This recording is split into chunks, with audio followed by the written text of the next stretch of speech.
আজ হাঁসের ডিম দিয়ে আস্ত রসুন রান্না করলাম। এই রান্নাটা যে এতটাই মজা, না রান্না করে খেলে বুঝতে পারবেন না। হ্যালো এভরিওয়ান, আসসালামু আলাইকুম।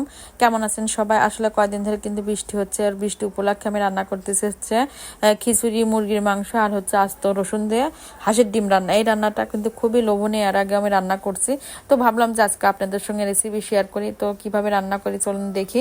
প্রথমে ডিমটা সেদ্ধ করে নিয়েছি, সেদ্ধ করে ডিমটা ভেজে নেব, আর হচ্ছে সাথে একটু আলু দেবো কয়টা। তো আলু দিলে কিন্তু যে রসুনের যে বেশি একটা সেন্ট সেটা কমে যাবে।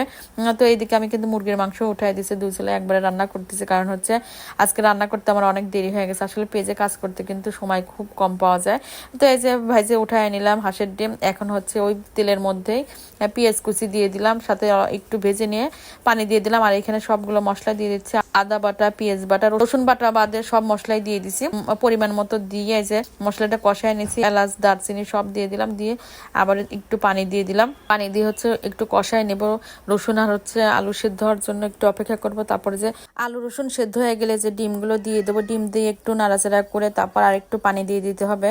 আসলে রসুন আর আলু সেদ্ধ হওয়া পর্যন্ত অপেক্ষা করতে হবে। তো এই যে ভালোভাবে কষিয়ে নিচ্ছি, একটু লবণ কম হয়েছিল, লবণ দিয়ে দিলাম, তারপরে যে পানি দিয়ে দিলাম, দিয়ে একদম মাখা মাখা হবে। তো অল্প পানি দিয়ে দিলাম, প্রায় কিন্তু সেদ্ধ হয়ে আসছে।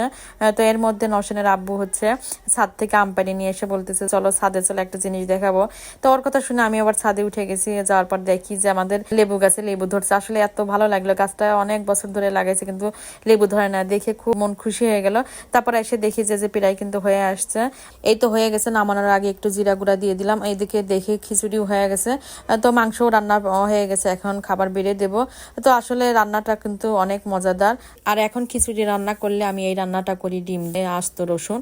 মুরগির মাংসের মধ্যে মাঝে মাঝে আমি আস্ত রসুন দেই। তো এই যে রান্না হয়ে গেছে, তো খুবই মজাদার, খুব ভালো লাগে। তো এই যে খাবারগুলো বেড়ে দিলাম। আর এই যে এটা হচ্ছে আমার বানানো হেয়ার প্যাক, হিমি হেয়ার প্যাক। এই হেয়ার প্যাকটা কিন্তু অনেক ভালো। এই হেয়ার প্যাকের উপকারিতা হচ্ছে চুল ওঠা বন্ধ করে, চুলের আগাফাটা দূর করে, চুল সিল্কি করে, নতুন ভাবে চুল গজায়, খুশকি দূর করে, চুল লম্বা করে, চুলে অনেক রকম উপকার এই হেয়ার প্যাক গুলো।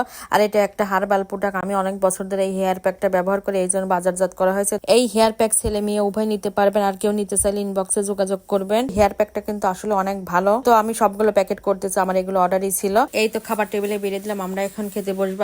আর ও বলতেছে যে তুমি এই রান্নাটা করছো, এই রান্নাটা খুবই মজা, এর আগে আমি রান্না করছি, আসলে খেতে খুবই ভালো লাগে। তো এই যে খিচুড়ি, মুরগির মাংস আর আস্ত রসুন দিয়ে ডিম রান্না করছি।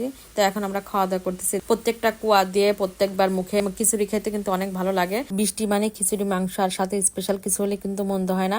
আর সাথে কিন্তু আচারও আছে, আসলে আচার দিয়েও কিন্তু খিচুড়ি খেতে অনেক ভালো লাগে। রেসিপিটা কেমন লাগলো সবাই কমেন্ট করে জানাবেন। ভালো লাগলে লাইক, কমেন্ট, শেয়ার দিয়ে পাশে থাকবেন। সবাই ভালো থাকবেন। আল্লাহ হাফেজ, আসসালামু আলাইকুম।